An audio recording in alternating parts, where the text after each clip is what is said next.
চলো বৌমা একটা গেম খেলি, তুই আম্পায়ার। হ্যাঁ, না না না, আমি কোনো গেম টেম খেলবো না, আমি প্রথমেই বলে দিচ্ছি। সেদিন আপনি আমার হাতের মধ্যে থুতু ফেলেছিলেন, আজকে দেখবো হট করে হেগে দিয়েছেন। আরে আগের বার মতো আমি কিছুই করব না, প্রমিস। দেখো আমি তোমাকে চর মারবো, চল। তুমিও মারবে। যে আগে করে ফেলবে সে আউট, কিন্তু যে জিতবে সে 500 টাকা পাবে। হ্যাঁ খেলবো, কোনো চাপ নেই।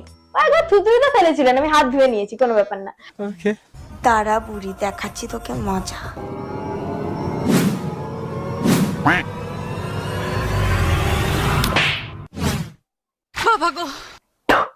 আপনি একটু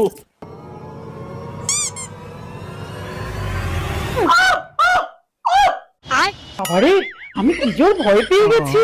আমার 500 টাকা। বাহ বৌমা বাহ, দারুণ খেলো তুমি। सीधा सादा था मैं तो नादान था।